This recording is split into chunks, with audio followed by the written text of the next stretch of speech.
Bueno, entonces hoy vamos a seguir con nuestra forma de cuantificar, de calcular, ya que ya conversamos algunas cosas más fenomenológicas, más cualitativas, pero vamos a seguir ahora con cómo se calcula el campo magnético. ¿Sí? El campo magnético producido por corrientes. Recuerden que dijimos que los campos magnéticos los producían imanes y corrientes, pero que en este curso vamos a ver principalmente los campos magnéticos producidos por corrientes. Entonces, esta expresión de que está escrita ahí en esa slide es Biot-Savart. Es la forma de cálculo integral del campo magnético. Y de la misma manera que con el campo eléctrico, que también habíamos visto que había una integral para calcular el campo eléctrico, también vimos que existía otro camino para obtener el campo eléctrico cuando la simetría del sistema permitía aplicar una cierta expresión, una ecuación, que era la ley de Gauss, y que nos daba otro camino, un camino distinto, con otra lógica, con otra extensión también, porque con otra álgebra, mucho más simple, para encontrar el campo eléctrico. Entonces, en el caso magnético, también existe una ley similar, pero piensen, lo primero es que tiene que ser distinta. ¿Por qué? Porque, por ejemplo, fíjense en este mismo dibujo que está acá, la corriente está en ese cable amarillo, y el campo magnético, que es la flecha azul, ahí está en un plano que es perpendicular al plano donde está el vector posición y el plano donde está circulando la corriente. Entonces, ese hecho, ese simple hecho de que el campo magnético está en un plano diferente y que el que genera este campo magnético es una corriente que sí tiene una característica vectorial, porque depende hacia dónde apunte, hace que entonces esta que sería la ley equivalente a la ley de Gauss vaya a tener un formalismo distinto. Entonces, bueno, esta sigue siendo nuestra forma, camino seguro, ¿no? Para obtener el campo magnético, pero lo que vamos a aprender hoy tiene que ver con cuándo tomar un camino distinto que va a ser nuestro equivalente a la ley de Gauss, que es la ley de Ampère. La regla de la mano derecha está acá nuevamente puesta acá para la ley de Biot-Savart, pero lo que vamos a ver hoy es este nuevo camino para encontrar el campo magnético, que es la ley de Ampère. Ampère era contemporáneo, contemporáneo de, en realidad, todas estas leyes del electromagnetismo, de las que hablamos, la ley de Gauss, la ley de Ampère. Al final del curso vamos a hablar de Maxwell. Maxwell, bueno, es uno de los últimos, porque es el que unifica todo lo que han visto estos otros ingenieros y físicos. Faraday en algún minuto más adelante también lo vamos a ver. Todos estos son de la misma época, ¿sí? Hay muchos como avances que se han dado en la física que son como el periodo de oro de cierto tipo de fenómenos. Y en este caso, el entendimiento del electromagnetismo se vio en un periodo de la historia y varias personas tomaron conocimiento. Así es como en general se trabaja en la ciencia. Uno trabaja construyendo conocimiento en base a lo que otros han descubierto antes. ¿Sí? Es poco usual que varias personas al mismo tiempo estén trabajando en exactamente lo mismo. A veces son complementarios. Sí, se han dado algunos casos, pero en general el conocimiento se construye sobre conocimiento que previamente se ha desarrollado. Y es así como uno, como científico o persona dedicada a la investigación en ciencia, lo que trata de hacer es contribuir. ¿Sí? A veces uno lo ve como un grano de arena, a veces otros lo ven como un frijol en una feijoada, como decía un profesor brasilero, que es como un guiso con, con porotos y, no sé si tiene garbanzos, pero porotos y pedazos de carne, donde uno puede contribuir con un poquito a ese sabor de la sopa completa, haciendo un frijol, un poroto o con un pedazo de carne, como sería alguna de los grandes, de las grandes contribuciones. La ley de Ampère sí hizo una gran contribución con esta ley. Y para entender la idea de la ley de Ampère, porque es complejo deducirla, ¿sí? No queremos tampoco llegar y planteársela así. Recuerden cuando vimos la ley de Gauss, por ejemplo, hicimos un tutorial donde ustedes empezaron a entender que la carga encerrada tenía relación al final con la integral de superficie del campo. Pero ustedes lo pudieron deducir, ¿sí? No fue que le pusimos ahí, esta es la ley de Gauss y aprendamos a usarla, no, sino que fue que ustedes dedujeron en base a una actividad la ley de Gauss. Con la ley de Ampère lo voy a hacer yo, mostrándoles un poco una breve discusión para llegar a la expresión de Gauss. Entonces, para eso vamos a partir con el sistema del alambre infinito. hasta ahora no hemos hablado de alambres infinitos, ¿cierto? Vimos un pedacito de alambre que llevaba corriente, pero para el caso de Ampère, ya ustedes van a intuir, ¿no? Si yo les hablé que se parece a Gauss, entonces las simetrías tienen que permitirnos aplicar la ley de Ampère. Y así como estaba en la ley de Gauss el cilindro de largo infinito, por ejemplo, cuando hacíamos los cálculos, o incluso el alambre cargado, pero de largo infinito, acá también, cuando empezamos a hablar de Ampère, está esta configuración, que es un alambre que lleva corriente, a diferencia del caso de Gauss, que era que estaba cargado, aquí la corriente se está moviendo, pero que es de largo infinito. Entonces, aquí tenemos el alambre, como sale ese dibujito ahí arriba de la mano derecha, si la corriente va hacia arriba, recuerden lo que yo les decía, entonces el dedo muestra lo que va derecho, hacia arriba, y la mano derecha con su giro nos dice hacia dónde va el campo alrededor. Entonces con su mano derecha, ahí ven ustedes que está el campo en esas órbitas circulares alrededor. Aquí las líneas no están bien dibujadas, la verdad. Ese es un dibujo porque esta es como una simplificación. Pero esas líneas no están bien dibujadas. Y a ver si pueden decirme por qué no estarían bien dibujadas esas líneas.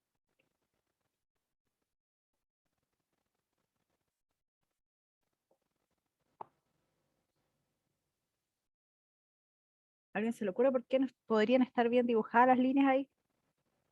Esas líneas rojas, las líneas de campo magnético que tienen de escaño. ¿Qué es lo que uno podía sacar de información de las líneas de campo cuando veíamos el campo eléctrico? ¿Qué es radial?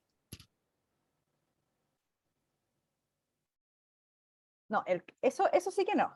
Dentro de las cosas que ¿De dónde van hacia dónde van? conversamos, ¿De las cargas? ¿De dónde vienen? eh, no, porque no hay un de dónde a dónde, porque circulares, son órbitas circulares. ¿Ah? Claro. Recuerden, a ver, voy a anotar acá. Es bueno que lo conversemos aquí porque tal vez es un poco confuso la configuración. Bueno, aquí mismo donde está la corriente hacia arriba, en el hilo, entonces yo ¿La tengo distancia? ¿La intensidad? la intensidad. Sí. Claro, yo tengo, Que las órbitas son como que se ven a círculos. la misma distancia. Exactamente. Entonces ahí va la órbita circular y como está dibujado arriba, entonces el campo, si yo dibujo los vectores campo que van aquí en esta órbita, dibujaría el vector que va así, siguiendo esta órbita circular.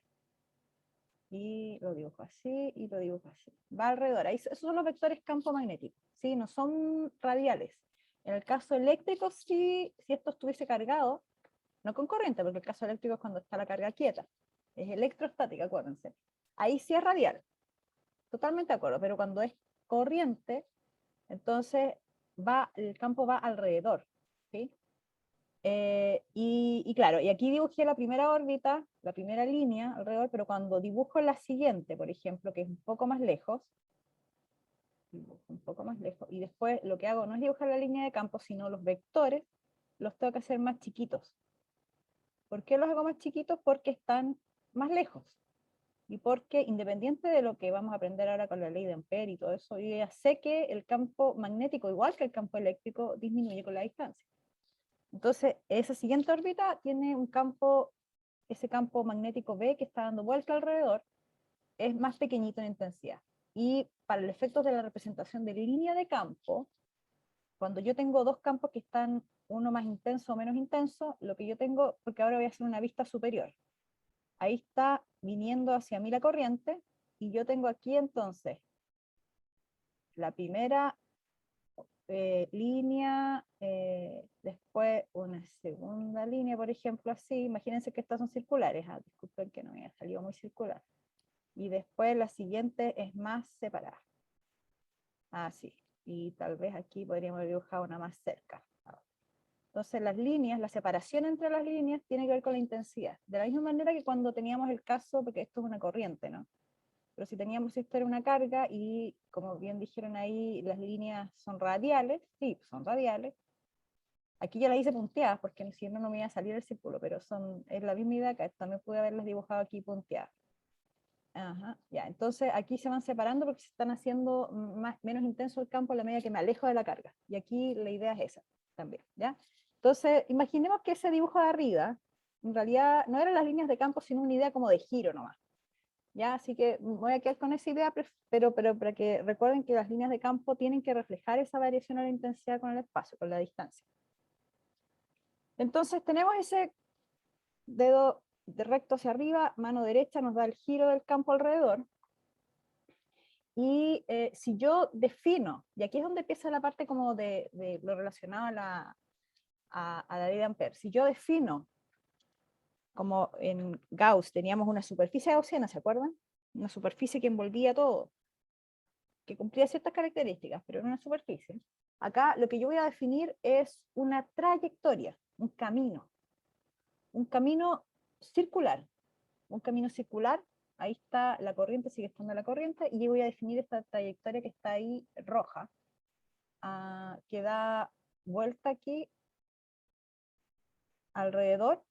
O sea, es como si yo mirara desde arriba, viene si yo me pongo a mirar acá, desde acá, entonces lo que tengo es, la corriente viene hacia mí, y lo que yo tengo entonces es esta trayectoria circular, y de radio R, como dice ahí. Nuevamente, ojo con eso, radio R variable. Si yo me pongo alrededor de esa trayectoria, lo que voy a encontrar es que el campo, ese que está ahora con flechas negras, el campo magnético, si yo hago el cálculo directo, que fue el que hicimos la clase, ¿se acuerdan cuando hicimos un alambrito que tenía largo 2A, y al final, después de haber calculado, hicimos tender el A un valor muy grande y nos dio un resultado? Bueno, este es el resultado que nos dio en ese momento. Nos dio que el campo era mu0 por I partido por 2πr. ¿Sí? Eso es el resultado que nos dio cuando yo les pedí el campo magnético aquí arriba. Fíjense que no tiene dirección, sino que esta es la magnitud del campo. La magnitud del campo, ese vector que está ahí en negro, ese vector B que está ahí en negro, la magnitud es esa que está allá. La dirección, bueno, depende en qué sistema de coordenadas la representemos, porque si esto es cartesiano, claramente todas estas flechas tienen direcciones distintas. O sea, esta vector B, si yo lo represento en cartesiano, tiene una dirección completamente distinta. Cartesiano me refiero a colocar el eje X y Z, por ejemplo. Acá, ese vector con el siguiente, o con este que viene aquí a la vuelta, o este que se viene devolviendo, todos tienen direcciones distintas. Entonces, pero hay otro sistema de coordenadas donde todos esos vectores tienen la misma dirección, que tiene que ver con la simetría del sistema, ¿sí? Cuando estamos hablando de coordenadas polares, cilíndricas. Pero bueno, eso lo vamos a ver más adelante. En todo caso, todos estos campos que están acá tienen la misma magnitud. Eso es lo que habíamos calculado cuando hicimos la línea y la extendimos a un largo infinito. Y aquí vamos a borrar esto, ahí. Ahí. Entonces, si lo que yo hago ahora es hacer una trayectoria más grande, pero sigue siendo de radio variable, pero es más grande. Entonces, lo que va a pasar es que el campo magnético va a disminuir. Fíjense que el tamaño de los vectores de las flechitas negras va haciéndose más pequeño, porque estoy más lejos de la fuente de campo magnético, que es el alambre con corriente. ¿Sí? Entonces, depende, fíjense, depende de la distancia, bueno, es lo que dice la expresión, ¿no? Esta trayectoria la magnitud del campo va a ir disminuyendo en función de esa distancia. Entonces, si ahora, y aquí voy a borrar todas estas notas porque si no, no, ahí está. Entonces, ahora, si lo que hacemos es definir, veamos cuánto nos da esta integral que acabo de dibujar acá, que se parece un poco a la integral de Gauss, porque la integral de Gauss, haciendo memoria, era el campo eléctrico, producto punto ds, y este circulito de ahí tenía que ver con que era una superficie cerrada, ¿cierto? Bueno, aquí lo que vamos a considerar, este círculo es de una trayectoria cerrada, es de esta trayectoria roja que está ahí. Entonces este es el círculo de trayectoria cerrada. Y vamos a considerar el campo magnético, este campo magnético que está acá, las flechas negras, chiquititas y grandes, dependiendo si me acerco o me alejo. Y lo que voy a considerar es un elemento de esa trayectoria, un pedazo de camino aquí, un pedacito de camino. Fíjense que es vector, así que tiene una dirección, aquí sí, mala idea usar el mismo color, vamos a usar otro para que no se nos confunda, azul. Entonces, este DL que está acá, vamos a tomar entonces elementos de largo de esta trayectoria que está acá dando vuelta. Una cosa es el vector campo magnético y lo otro son pedacitos, o sea, son longitudes, ¿sí? El campo tiene unidades de campo, Tesla. Este largo aquí tiene unidades de distancia, metros, centímetros. ¿Sí? Ese es este DL, pedacitos de esta trayectoria que da vuelta. Y si considero esas dos cosas, el campo y lo que hago entonces es un producto punto entre el campo y el DL, fíjense que voy a tener en este caso y en este dibujo en particular voy a tener dos vectores que siguen la misma dirección. En cualquier punto que yo tome el campo y este DL de la trayectoria circular, tengo dos vectores que coinciden en su dirección. ¿Sí? Los dos tienen la misma dirección, van ahí como tangenciales a esta trayectoria circular. Entonces, como son paralelos, en todos lados, cuando voy el producto punto, me queda directamente el producto escalar. Entonces, esta integral, que sigue siendo de un circuito cerrado, tiene que ser cerrado, tiene que dar la vuelta completa, ahora me queda como un producto escalar. Entonces vamos recordando lo que pasaba con Gauss. Con Gauss lo que sucedía cuando yo tomaba esa integral que está ahí en verde, era que yo escogía mi superficie gaussiana para que justamente pasara algo similar a lo que sucede acá. Yo escogía mi superficie, mi esfera gaussiana, mi cilindro gaussiano, para que cuando yo tenía esta integral de acá, pudiese pasar directamente a el producto escalar, no producto punto, ¿sí? Entonces yo escogía la superficie de manera que mi dA era paralelo al campo. Ahora estoy haciendo exactamente lo mismo, estoy escogiendo una trayectoria. La trayectoria la escojo ¿de qué manera? De manera tal que, esta que está dibujada aquí en rojo, que mi campo y un elemento de esa trayectoria sean paralelos. Y al ser paralelos, entonces la integral pasa a ser una multiplicación. O sea, la integral del producto punto pasa a ser una integral de la multiplicación del producto, o el producto escalar, que es lo mismo. ¿Ya? Entonces, eso pasa cuando escojo, aquí se me puede ver, ahí. Entonces, la pregunta es la siguiente, que es algo que también nos hacíamos la misma pregunta, exactamente la misma pregunta en el caso de Gauss. Porque una vez que llegábamos a la integral, a esta EDS que está acá, estoy mirando la integral de Gauss ahora, yo les decía, necesito sacar el campo de la integral. ¿Se acuerdan? Lo que quiero llegar es a esto, a EDS.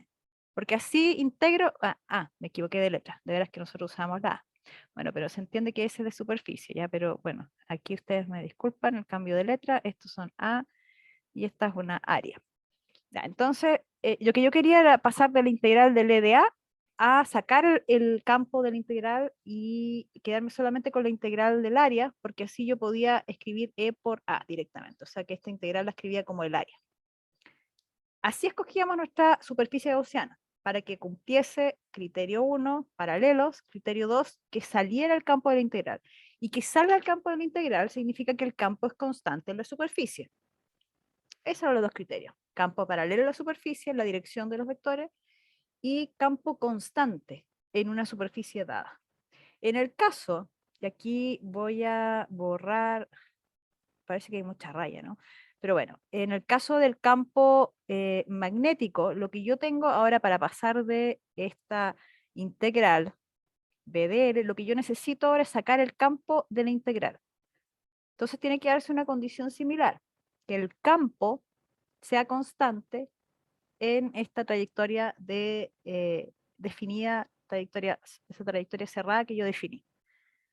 Entonces, mirando en este dibujo, tenemos que todos los campos de estas flechitas negras, sea más grande o más chica la trayectoria circular alrededor, para una trayectoria dada, sea esta chica o sea esta grande, yo siempre voy a tener todos los vectores campos del mismo tamaño, porque de lo que depende el campo magnético es de la distancia, y todas esas trayectorias, como esta circular, están a la misma distancia del centro. ¿Sí? Entonces, finalmente, lo que yo tengo es que puedo sacar el campo magnético de esa integral y me queda el B dentro y me queda la integral de la trayectoria. Y ese integral de la trayectoria es el largo de la trayectoria. Esto que está acá es el largo de la trayectoria. que en este caso es el perímetro, porque esta es una circunferencia. Entonces, si es un perímetro, es 2πr, donde, ojo, lo mismo que con Gauss, este r de acá es variable. Entonces, con esto partimos de eso y llegamos a b por 2πr. A esto pasó a convertirse nuestra integral. En este caso, donde esto de acá tiene que ver con que la trayectoria acá es una circunferencia, ¿sí? Por eso es 2πr. Llegamos a partir de esta expresión de la izquierda, llegamos a esto porque escogimos nuestra trayectoria que tiene que ver con este circulito aquí, que es una trayectoria cerrada, y nuestro dl lo escogimos de tal manera para que pudiésemos desarmar, como yo les decía en Gauss, la integral. Entonces, tenemos la expresión, ahí está escrita nuevamente, b por 2πr. Entonces, lo que tenemos es que el campo magnético es proporcional a la corriente. Si yo aumento la corriente, aumento el campo magnético, ¿sí? Eso viene de la expresión, de hecho, de Biot-Savart, ¿sí? Sabemos que son proporcionales, campo y corriente. Entonces, esas dos expresiones son proporcionales.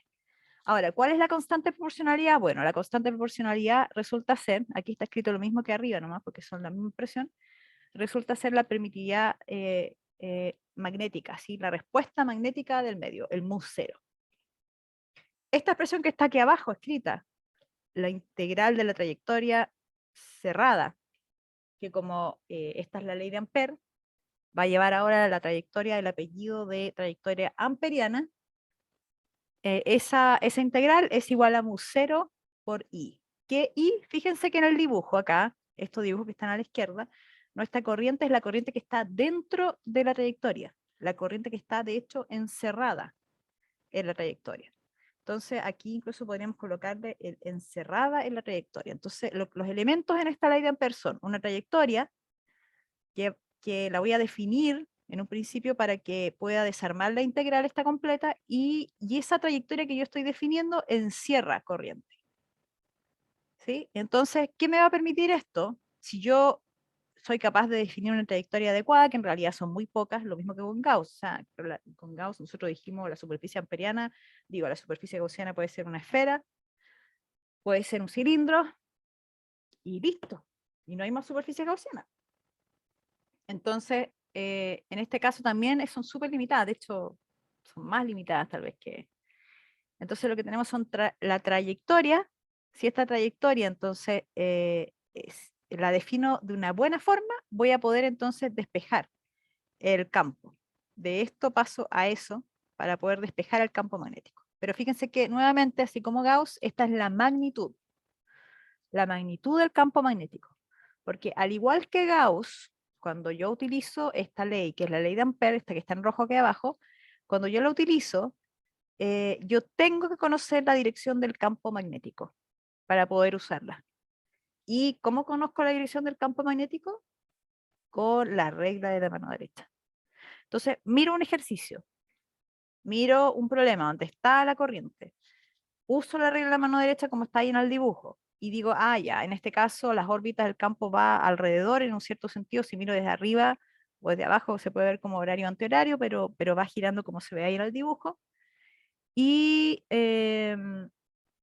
entonces defino una trayectoria que me calce con que el B sea paralelo a un elemento de esa trayectoria, y con que el B sea constante en una trayectoria, en una trayectoria dada.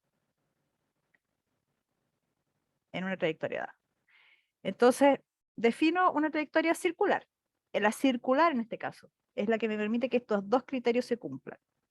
Y entonces tengo acá que puedo llegar de esa expresión, de esta expresión de acá, a este caso que es B por 2πr.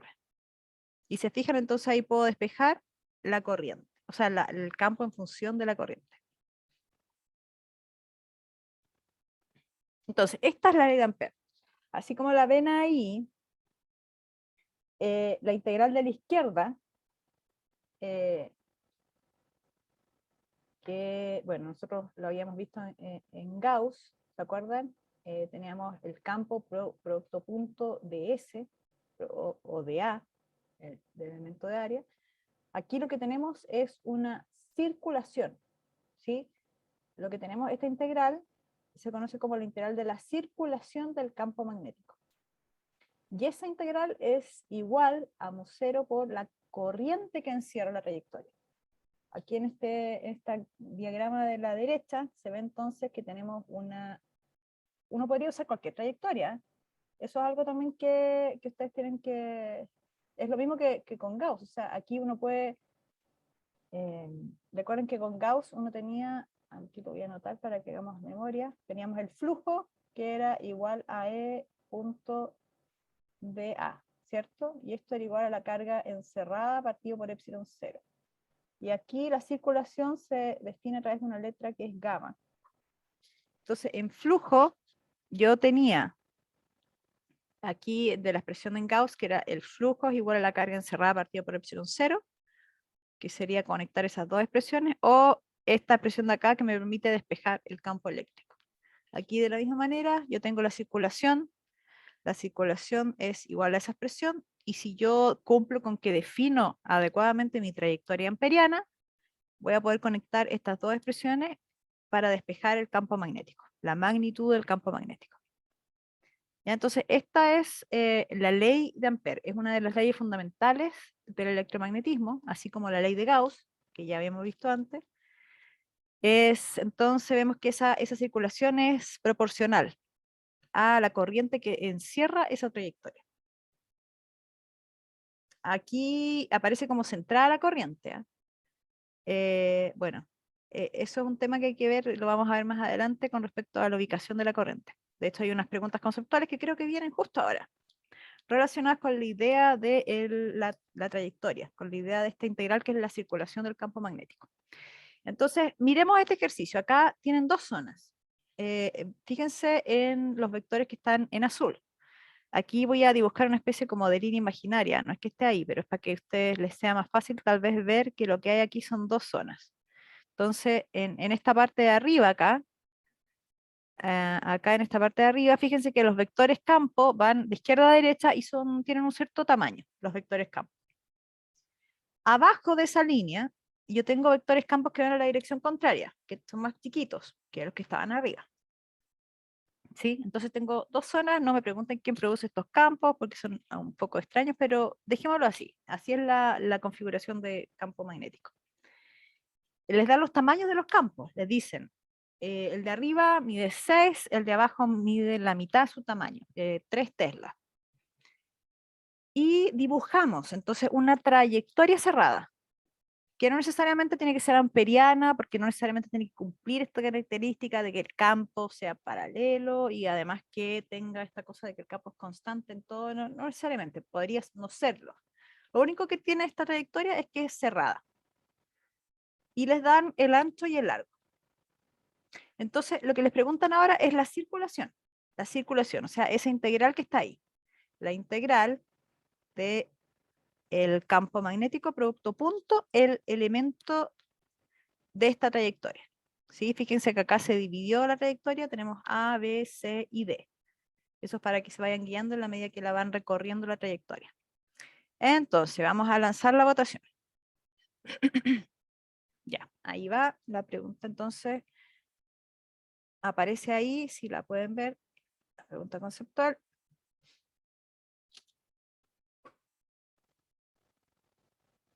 La circulación a lo largo de toda esa trayectoria que está ahí.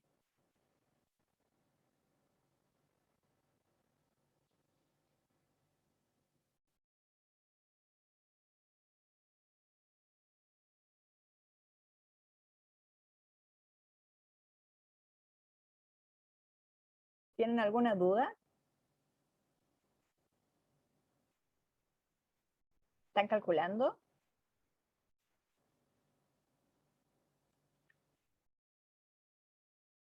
Como no los veo, no sé si están haciendo los cálculos. Pero en eso están, ¿cierto? Es que no hay mucha votación, por eso pregunto, para darles tiempo. Yo sí estoy haciendo cálculos, profe. Ya, muy bien, muy bien.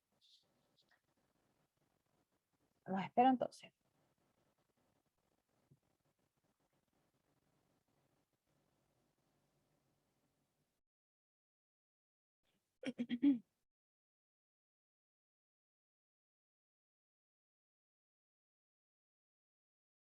Fíjense que es un producto punto.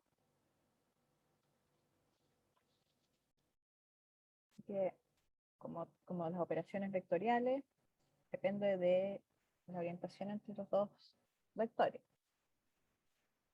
Depende de cierta forma porque es un producto punto. Si fuera un producto cruz sería opuesto. Pero en todo caso, producto punto depende de cierta manera específica de la orientación de los dos vectores que están operando.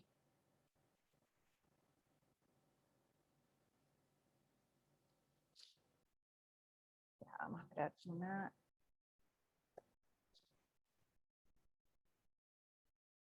Está bien, bien diversas las respuestas. No tenemos así como un ganador. Ya, entonces les muestro los resultados. Ahí está, lo están viendo, ¿no? Tenemos empate, doble empate, entre la A y la C, y después la B y la D también están igualmente empatadas. Entre la A y la C. Ya, ok, veamos entonces cómo se resuelve este tipo de ejercicio, porque ustedes tienen ahora, a ver, acá está, vamos con negro. Ya, entonces, tenemos una integral, la integral de b.dl. Esta es una integral de una trayectoria cerrada. La trayectoria cerrada aquí va de A, B, C, D y después vuelve a A, ¿sí? Pero la trayectoria tiene 4 direcciones distintas. ¿Por qué bueno, porque es importante fijarse en la dirección porque la integral de circulación tiene la dirección. En el DL está la dirección del camino que uno sigue. Entonces eso significa que yo tengo que separar. Tengo que separar, tengo que separar esto en 4 partes. Tengo que separar el camino entre A y B solamente, la integral b.dl, el camino entre B y C, el camino entre C y D, y finalmente el camino entre D y A. Al hacer eso, yo estoy recorriendo el camino cerrado completo, la trayectoria cerrada completa. O sea, me voy desde A, me voy por aquí por la trayectoria en rojo hasta B, después me voy hasta C, y después de C a D, y de D a A. Pero al separarlas, la gran ventaja que tengo al hacer esa separación, o sea, en realidad necesito hacerla, es que estos DL, para cada una de esta integral, este DL de acá en amarillo, para el trayecto que va desde A hasta B, tiene una misma dirección, porque va de izquierda a derecha. El DL del tramo BC va hacia abajo. Tienen todos los pedacitos de L, todos los pedacitos de este camino entre B y C tienen la misma dirección, y así pasa con los otros también. Entonces, por eso lo separo en 4 partes, para tener separados mis DL.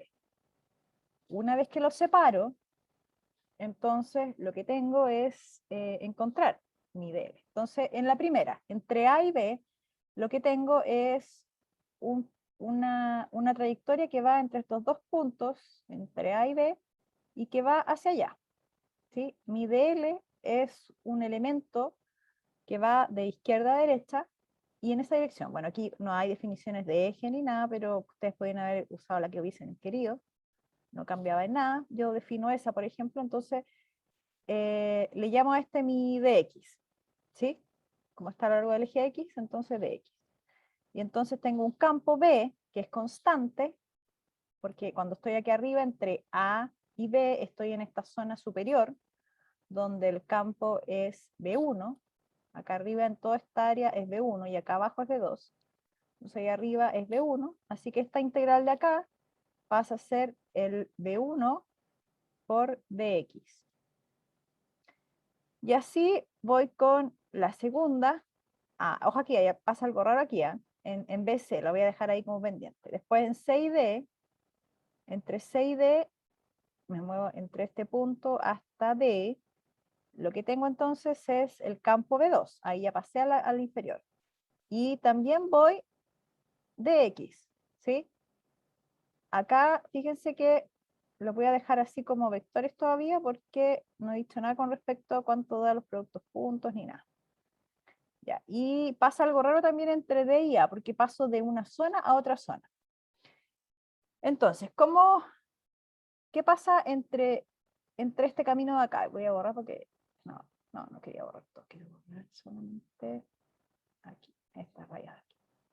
Entonces, cuando estoy entre B y C, aquí voy entre B hasta este punto, voy con un cierto campo, y después entre este punto y C voy con otro campo. Pero hay algo que tienen en común, esos dos caminos, y es que independiente si estoy acá arriba, donde el campo es B1, o acá abajo, donde el campo es B2, lo que tengo es que el campo es perpendicular a mi DL, que va hacia abajo, ¿sí? Tengo una trayectoria hacia abajo y un campo que va así, o que va más chiquitito en esa dirección. Entonces tengo mi DL, mi campo hacia allá, y mi campo 2 hacia la izquierda. Entonces, independiente de la configuración, si estoy arriba o abajo, ambos vectores son perpendiculares. Así que esta integral del b.dl es en realidad 0. Bueno, aquí en realidad es 0. ¿Sí? Y lo mismo pasa con el otro camino. Aquí lo voy a dejar escrito como 0 mejor, porque ahí. En esta otra de acá, entre D y A, estoy subiendo la trayectoria. Entonces tengo una trayectoria que va hacia arriba, tengo en la parte superior el campo B1 que va hacia la derecha, y en la parte inferior tengo el campo B2 que va hacia la izquierda. Pero B.dl, independiente si es B1 o B2, esto de acá es 0, porque los dos vectores son perpendiculares. B1, dl es perpendicular, y B2, dl es perpendicular. Entonces esta producto punto es 0. 0. ¿Sí? Y entonces nos queda resolver estas dos integrales. Voy a borrar acá para que tengamos espacio para escribir. Entonces tenemos B1 de X, vamos con la primera, esta expresión de acá.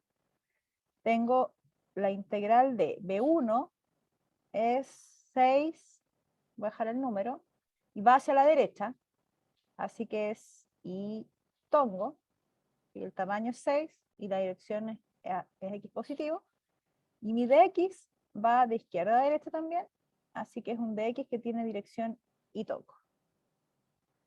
¿Sí? El pedacito aquí de trayectoria que yo llamo bx va hacia la derecha, así que tiene dirección y tongo.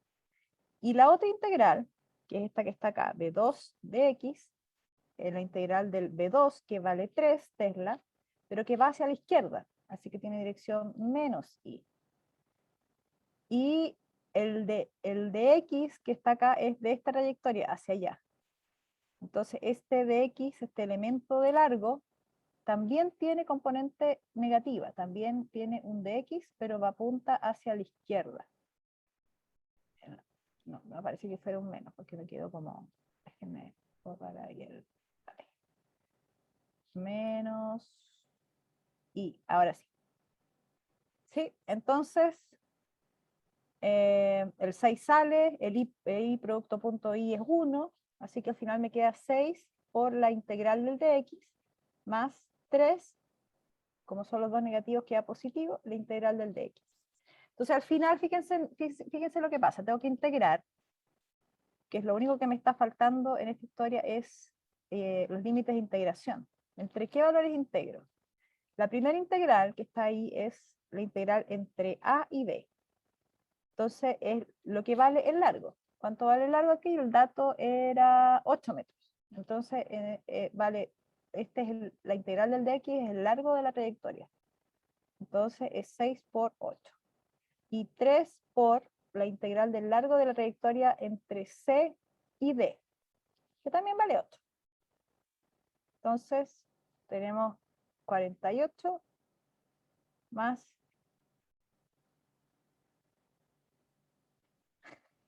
24.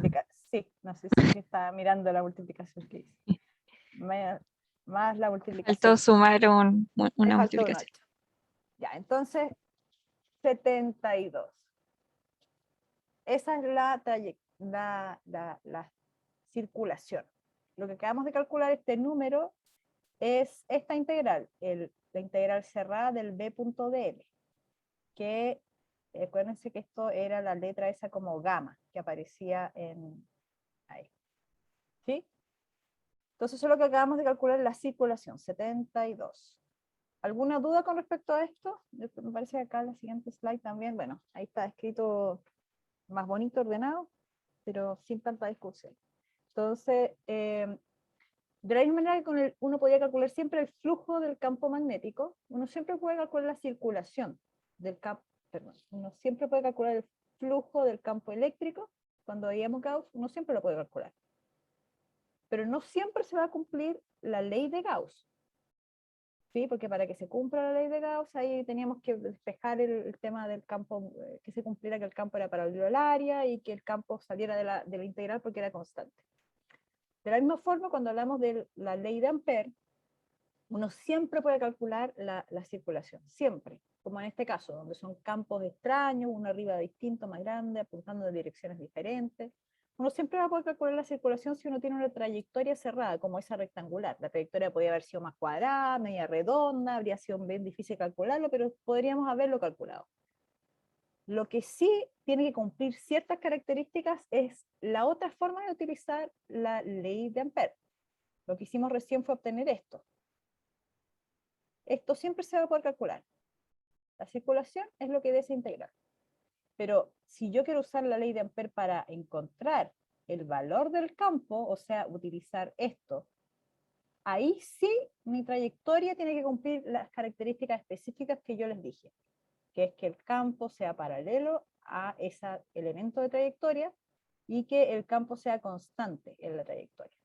Si eso se cumple, entonces yo puedo sacar provecho de esta segunda expresión, que es que puedo despejar el campo magnético de ahí. En este caso ¿se podría o no se podría? ¿Habría sido posible conectar esto con corriente encerrada?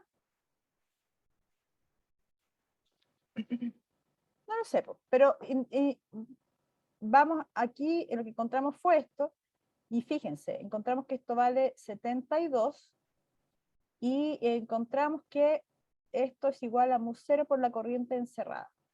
Entonces, fíjense que yo puedo escribir esto de esta manera. mu0 corriente encerrada es igual a 72 Tesla por metro, porque esto está multiplicado, esto es campo y esto es distancia, así que Tesla metro. Claro. Y yo puedo encontrar entonces la corriente encerrada, a pesar de que ahí no hay ninguna corriente dibujada cuando partió el ejercicio. ¿Dónde había una corriente? Aquí no hay ninguna corriente, están solamente los campos magnéticos. Pero sucede que siempre hay corrientes que producen esos campos. Yo solamente dibujé los campos, pero corrientes tienen que haber para que aparezcan esas configuraciones de campos. Entonces, viene una segunda pregunta conceptual. Ya veamos cómo les va, y esta se parece a una pregunta que hicimos también en el contexto de Gauss. Así que vamos a ver cómo les va con esto. Dice lo siguiente: tengo 3 hilos con corriente. Aquí el 2 y el 3 vienen hacia ustedes, salen de la pantalla hacia ustedes, y el hilo 1 va hacia adentro de la pantalla. Entonces hay una trayectoria amperial, bueno, una trayectoria cerrada, ¿sí? Que es la que está en azul. Y les dicen, ¿cuál de las 3 corrientes contribuyen al campo magnético en P? O sea, esto está pensado, por supuesto, en la segunda parte de la ley en sacar el provecho, la expresión de campo a esta corriente se refiere, ¿sí? ¿Cuál de estas 3 corrientes de acá contribuyen entonces al campo magnético cuando uno puede despejar ahí? Ya, entonces vamos a lanzar las votaciones. No, esa no era, me equivoqué. Déjenme detener, esa fue la anterior. Vamos a lanzar la 2. Ahí está, ya. Entonces, ¿cuáles de esas contribuyen? 1, 2, solo 3, solo 2 y 3, o todas contribuyen.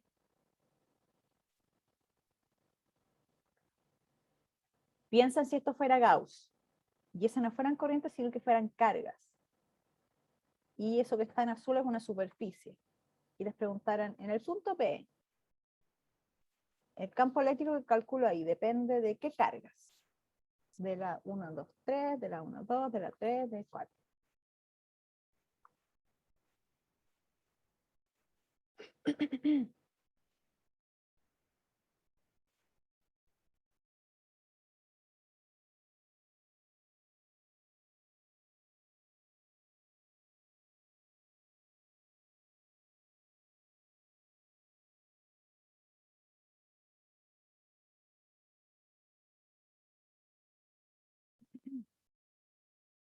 Ya, entonces vamos a finalizar y les muestro los votos. Entonces, la mayoría dice que depende solamente de la 1 y la 2, que son las encerradas, ¿cierto? Bueno, yo escribí la verdad esa expresión ahí para justamente confundirlos, de pura maldad. No, no es confundirlos. Lo que pasa es que cuando vimos Gauss, a ver, imaginemos que esto fuera Gauss. En Gauss yo tendría una carga aquí, pongámosle mejor letra. Carga ahí, otra carga aquí, otra carga aquí, qué sé yo. Y yo digo, vengo y encierro en una superficie estas de acá. Esto ahora es Gauss. Esto es una superficie cerrada. Y les digo, díganme el campo eléctrico aquí, en el punto P. ¿De quién depende? De 1, 2, de la carga y qué sé yo. Entonces, cuando vimos ese ejercicio, que lo hicimos como una pregunta conceptual también, la conclusión que sacamos es que todas las cargas producen campo. O sea, esta carga de acá, si es positiva, produce ese campo, por ejemplo, en esa dirección en el punto P. Esta de acá produce ese campo ahí. Esta de acá produce ese campo ahí, por ejemplo, si fuera más grande la carga Q.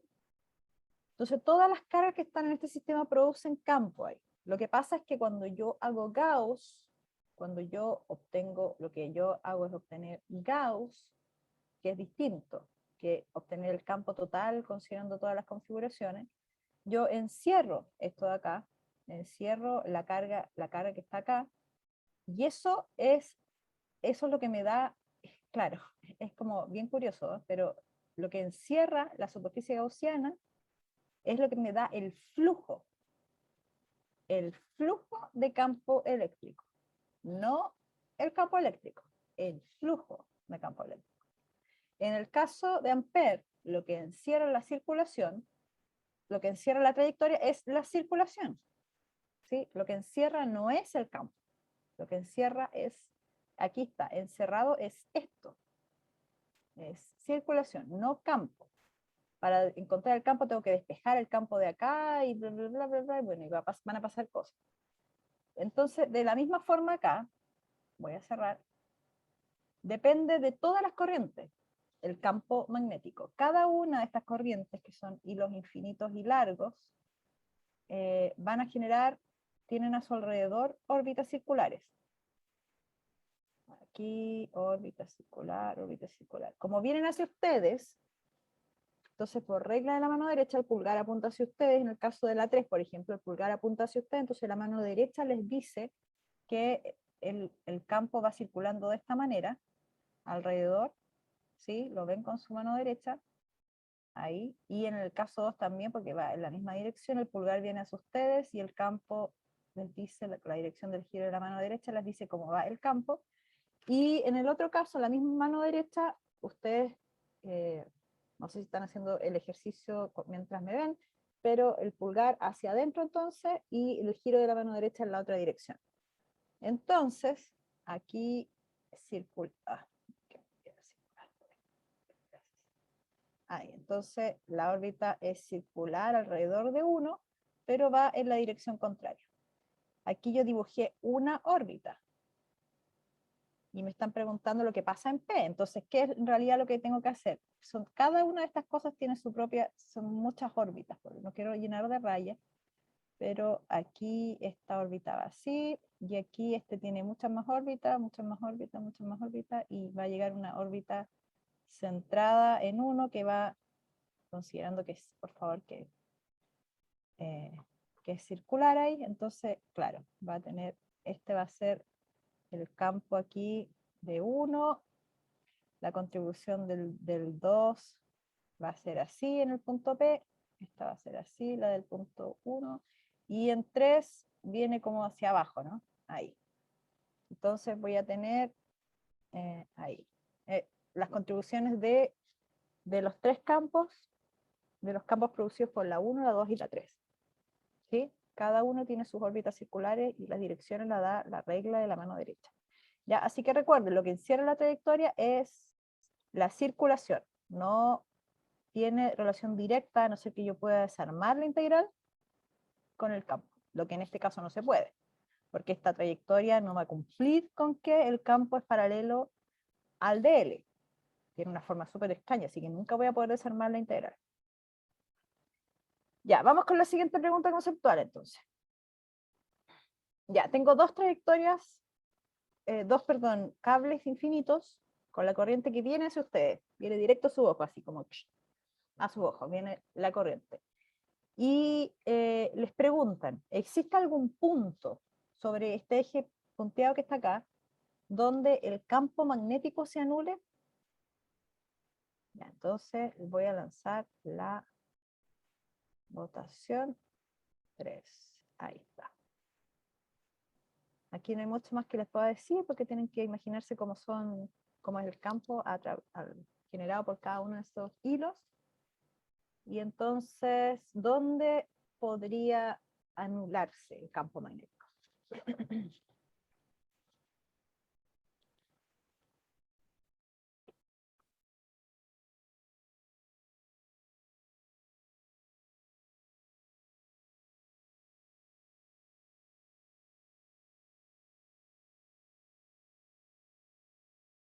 Con la regla de la mano derecha, vean cómo están las órbitas alrededor con el campo.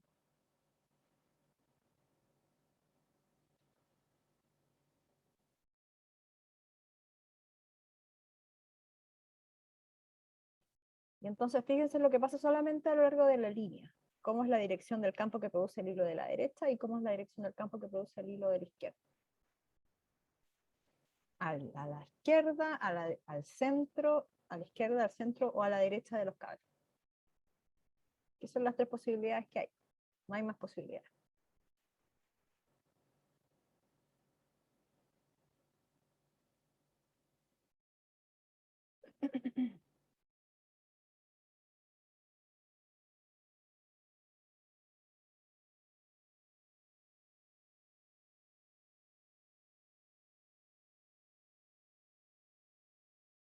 Un voto más, vamos, para cerrar la votación.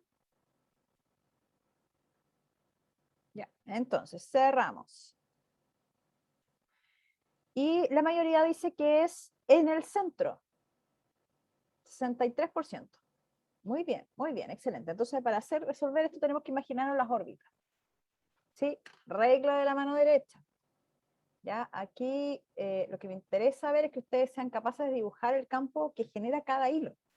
El hilo, el pulgar muestra lo que va recto. En este caso es la corriente. Entonces, viene hacia ustedes. Apunta hacia afuera. Eso es el círculo con el punto al medio. Es como cuando tienen una flecha y apunta hacia ustedes, entonces ven la cabeza de la flecha. Cuando la flecha va en la otra dirección, ven la cola, que es como esas plumas, entonces ahí uno ve la cruz. Pero en este caso viene hacia ustedes, así que ven la cabeza de la flecha. El pulgar es lo recto, viene hacia ustedes. Y entonces la mano derecha les dice cómo va alrededor, girando el campo. Entonces, en este caso, acá, tenemos entonces órbitas circulares, que van. ¿Cómo van? Así, girando, girando. No me quedó muy circular, ¿eh? Ya, pero ustedes me Está entienden la bonito. idea. Sí, está Ya, bien. ahí, ya, pero el campo, no, me gustó mucho. Ya, entonces, déjenme hacerlo, quiero hacerlo que pase por el medio. Entonces, ahí, ya, entonces tengo la trayectoria circular con la regla de la mano derecha. Entonces yo ya sé que la dirección del campo es esta. estoy hablando de este hilo, el de la izquierda. Va así, viene así, viene así, y por acá va así, porque yo me estoy fijando solamente en lo que pasa aquí a lo largo de la línea punteada. Después, el hilo de la izquierda. El hilo de la izquierda, otro color azul. Entonces, gira de la misma manera. Entonces tengo también la misma órbita acá, pero como gira de la misma manera, entonces acá es así, así, así, y aquí hacia arriba. ¿Sí? Entonces va a pasar que justo ahí, al medio, tal vez lamentablemente me quedo la de la izquierda, entonces produce un campo hacia arriba, y la de la derecha produce un campo hacia abajo. Y ambos están a la misma distancia. ¿Sí? Esto es lo que pasa justo en el centro. Ahora, ¿qué pasa en el extremo izquierdo o el extremo derecho? Que era la otra posibilidad. De hecho, estaban las alternativas.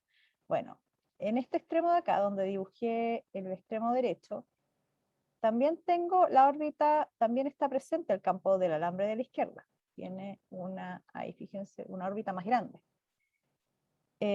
Pero va también en la misma dirección. Es más chiquito el vector porque estoy más lejos de la fuente, que es este alambre de la izquierda. Entonces ahí tengo un campo más pequeñito.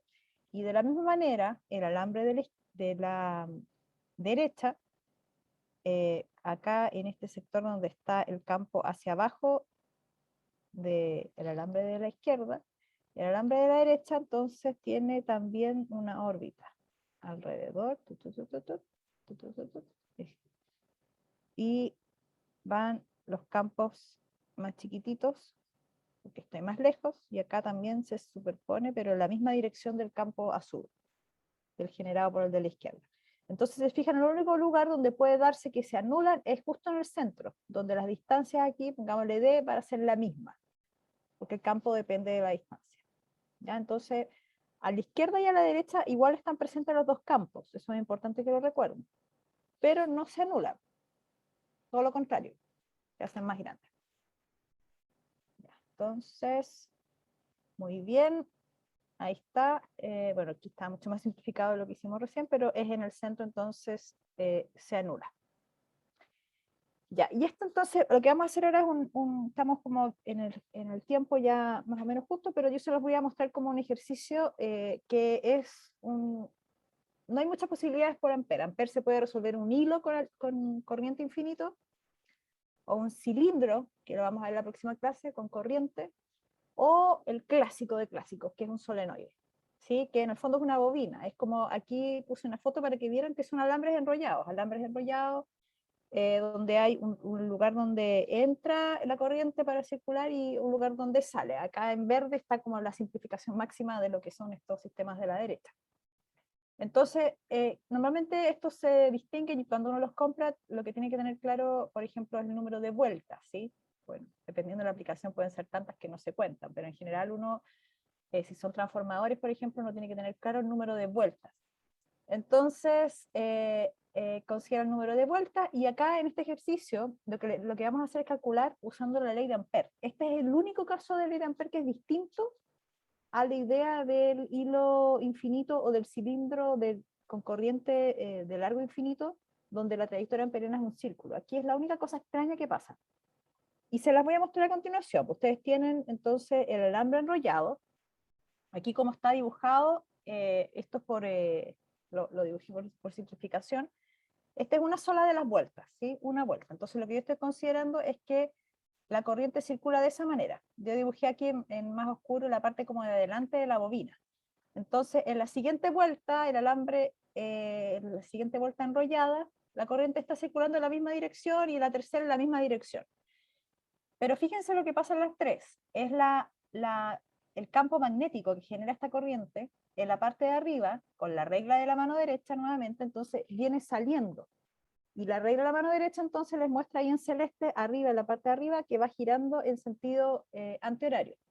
Y en la parte de abajo, la corriente viene entrando, por lo tanto el campo va en el sentido horario. ¿Sí? Todo esto es con regla de la mano derecha y aparecen esas órbitas que están ahí abajo. Entonces, si yo pongo una al lado de la otra, una al costadito, una al lado de la otra, lo que voy a tener es que, fíjense con los vectores estos celestes, si me fijo en lo que pasa adentro, tengo solamente vectores que van hacia allá, vectores campo eléctrico que van hacia allá, al interior. Lo mismo acá, también en la misma dirección. Entonces, cuando yo superpongo cada una de estas gran número de vueltas, n vueltas, lo que finalmente tengo es que al interior del solenoide de la bobina, lo que tengo es el campo magnético de esta forma. Entonces tengo el campo magnético, todas las líneas paralelas, a la misma distancia, así que estamos hablando de que la intensidad dentro del solenoide es constante, y bueno, en la proximidad de los extremos se va abriendo el campo, todo esto producto de estas líneas que aparecen por cada una de las vueltas. Entonces, normalmente cuando trabajamos con solenoide nos preocupamos de calcular y hacer todos los modelos cuando el solenoide es muy largo, entonces yo desprecio los efectos de borde, no me preocupo de esas cosas curvas que se ven en los extremos.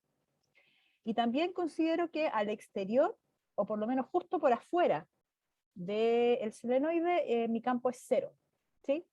Se van a ir anulando en la medida, fíjese que acá las vueltas, aquí lo voy a dejar con otro color para que se note más, esta vuelta aquí el campo va hacia abajo, aquí va hacia abajo, pero acá por este lado tengo campos que van así. Entonces al final igual voy a tener un efecto como que se van a ir atenuando los campos entre cada una de las vueltas. Entonces justo por aquí afuera, en todo este sector de acá, yo considero que el campo magnético es cero. Pero para efectos de cálculo ustedes siempre van a considerar el campo al interior de la bobina. Y esto es como se ve. ¿Ya? Así es como se ve entonces el campo magnético al interior. Y una vez que tengo cómo se ve, que son estas líneas ahora celestitas ahí paralelas, entonces para encontrar el campo magnético generado, porque todavía no lo calculamos, usamos la ley de Ampère. Ahí está escrita la ley de Ampère, corriente encerrada cero, y es igual a la circulación. Entonces defino como mi trayectoria amperiana este rectángulo. Aquí el rectángulo tiene un largo L, una altura que ni siquiera necesito definir, pero le podría poner H, no sé, cualquier valor que ustedes quieran, pero lo importante es el largo. Entonces, esta trayectoria va a estar media arriba y media abajo. O sea, fíjense que encierra un poco de la parte del centro del solenoide y un poco de lo que está afuera, que es donde no hay líneas de campo. Y cuando entonces quiero resolver, lo mismo igual que en el ejercicio que hicimos conceptual, separo por trayectoria. Tengo 4 pedazos. Cada uno de esos pedazos tiene un DL que va orientado en distinta dirección. Entonces lo separo en 4 partes. La integral de la circulación la separo en el B.dl del tramo 1, 2, 3 y 4. En el tramo 1, el campo magnético es 0. En el tramo 2, el campo magnético, ahí en celeste, en realidad la parte de arriba es, a ver, espérenme. De aquí para arriba, en este pedazo, el campo es 0. Y de aquí para abajo, el campo es perpendicular al DL, que el DL va hacia arriba. ¿Sí? ¿Lo ven ahí? El DL va aquí en este mismo camino, va hacia arriba. Y el campo son estas líneas celestes, entonces son perpendiculares. De manera que este producto punto en ese segundo tramo es 0. Igual, simétricamente, en el 4 también es 0. Porque aquí el campo es 0, aquí es perpendicular el campo al DL. Y en el 3, bueno, acá arriba el campo es 0, entonces la integral es 0. Y en el 3 solamente me queda el único lugar donde sobrevive ese producto punto.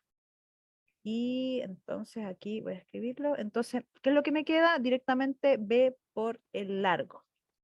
El campo por el largo. El campo es constante, así que sale de la integral. Lo voy a hacer mal. El campo sale de la integral porque es constante. El B es paralelo al de L, bueno, eso era lo primero, el B es paralelo de L, así que esta integral de acá pasa a ser B de L, solamente porque el B es paralelo al vector de L, entonces queda como la multiplicación escalar, y el B es constante, así que sale en la integral, por lo tanto queda el B de L, y esto es el largo de la trayectoria, que es L. Así que finalmente queda como está escrito ahí, B por L. Y ahí, entonces, bueno, y ahora la segunda parte, porque tenemos la corriente encerrada. ¿sí? Porque ahí resolvimos la circulación, la integral. Y la corriente encerrada es n veces, dependiendo del número de vueltas que encierre esto, n veces la corriente. Cada una de esas espiras lleva corriente, una corriente que viene hacia ustedes. La corriente I, repetida n veces. Entonces, bueno, la siguiente pregunta ahí en el orden era unir, ¿sí? El lado de la izquierda entonces teníamos B por L y el lado de la derecha es mu0, la constante, y la corriente encerrada es n veces I. Una forma también en que lo van a encontrar escrito, no directamente como n, que es el número de vueltas, también lo van a encontrar escrito de esta manera, despejando el campo como mu0 n minúscula por la corriente que lleva la solenoide. Y esa n minúscula es simplemente n partido por L. Así, aquí lo ven si uno lo mira directamente en aquí. Este L lo pasamos dividiendo acá, entonces este en realidad es n partido por L. Pero lo interesante que escrito de esta manera tiene que ver con una densidad, con el número de vueltas por unidad de largo. Entonces, cuando ustedes tienen un solenoide, van a tener una corriente que esté circulando. Eso es, digamos, la corriente la que le enchufan, ¿sí? A la corriente. La constante, y el n es lo que va a depender del sistema, del solenoide mismo, que va a ser el número de vueltas que tenga por unidad de largo. Entonces puede que tenga 100 vueltas y el largo de la espira es 10 centímetros, entonces ahí tienen que hacer la división teniendo cuidado en convertir centímetros a metros. Y entonces encontraron la magnitud, porque eso es lo que entrega Ampere, la magnitud del campo magnético. La dirección, ahí sí que es otra historia, porque va a depender de dónde la estén.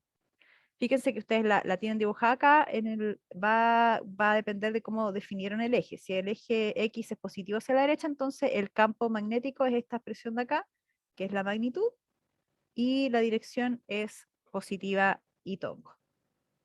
¿Ok? Entonces esa es la forma de resolver un solenoide, que es la única cosa extraña que hay con Ampere.